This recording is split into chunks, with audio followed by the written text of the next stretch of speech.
Bismillahirrahmanirrahim. Assalamualaikum warahmatullahi wabarakatuh.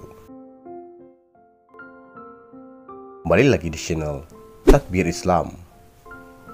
Kali ini saya akan bahas seorang laki-laki meminta kepada ulama agar didoakan supaya dia kaya.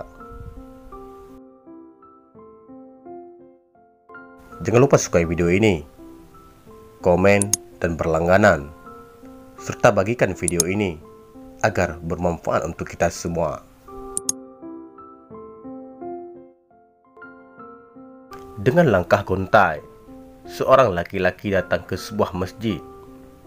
Ia ikut salat berjamaah. Zuhur siang itu, satu persatu jamaah pulang setelah berzikir dan berdoa. Tetapi tidak demikian dengan lelaki itu. Ia menunggu sang imam. "Wahai Syekh, bolehkah saya meminta wirid atau amalan yang membuat saya menjadi kaya? Saya ini miskin, Syekh. Tidak punya apa-apa. Padahal saya sudah sholat. Sementara tetangga saya tidak sholat. Dia malah kaya raya," katanya setelah mengucap salam pada ulama tersebut. "Benarkah engkau miskin dan tidak punya apa-apa?" Sang ulama balas bertanya. "Benar, Syekh. Engkau punya dua mata. Bagaimana jika sebuah matamu ditukar dengan rumah sakit sebelah masjid? Ini seharga 100 juta. Lelaki itu terkejut. Ia berpikir, kok jalan keluarnya seperti ini? Meski ingin kaya, ia tidak mau kehilangan anggota tubuhnya, sekecil apapun. "Maaf, Syekh, mata saya jauh lebih mahal dari itu." Syekh tersebut bertanya lagi, "Bagaimana kalau 500 juta? "Tidak, Syekh, mata ini tidak dijual." "Bagaimana jika 1 miliar? "Tidak, Syekh." "Bukankah hanya satu?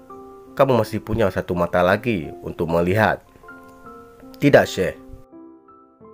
Saya tidak bisa membayangkan betapa menderitanya hidup saya jika saya tidak memiliki mata meski hanya sebelah. Kalau begitu, bagaimana jika tanganmu saja? Tangan kiri yang diamputasi untuk disambungkan ke pasien rumah sakit tersebut dihargai 100 juta. Kau mau?" "Tidak, Syekh. Kalau 500 juta? "Tidak juga, Syekh. 1 miliar? "Tidak, Syekh. Bahkan 2 miliar pun saya tidak mau." "Kalau begitu, ini tawaran terakhir. Tidak akan mengganggu hidupmu." Manusia itu punya 2 ginjal. Sebenarnya, dengan 1 ginjal pun seorang bisa hidup. Bagaimana jika ginjalmu saja yang aku jual 100 juta? "Tidak, Syekh. Kalau 500 juta? "Tidak, Syekh. 1 miliar? "Maaf, Syekh.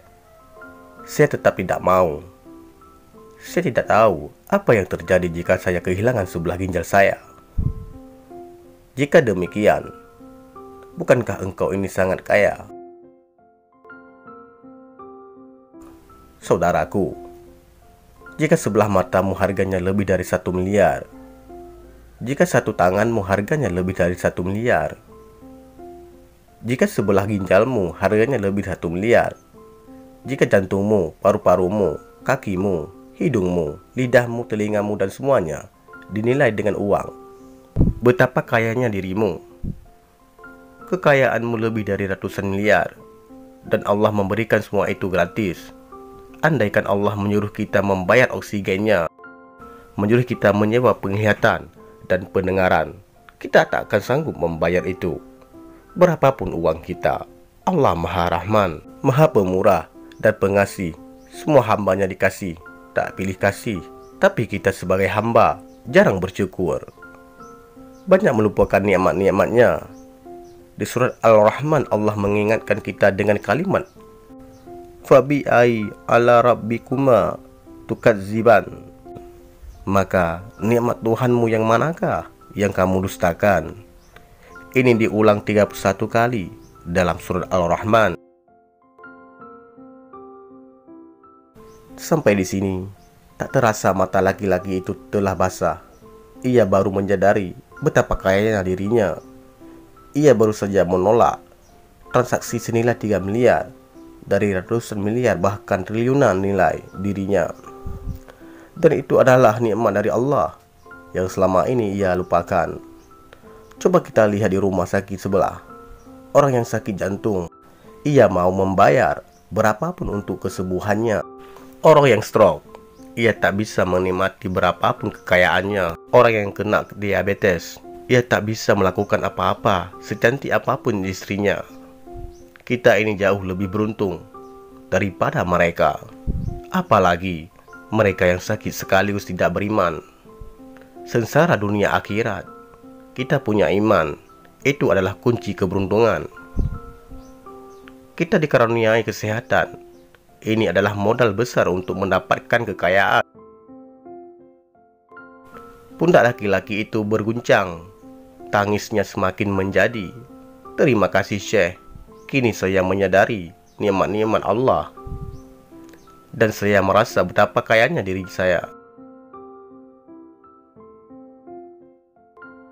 Dengan landasan syukur itu, tingkatkanlah ibadah dan ikhtiarmu. Perbanyaklah solat tahajud.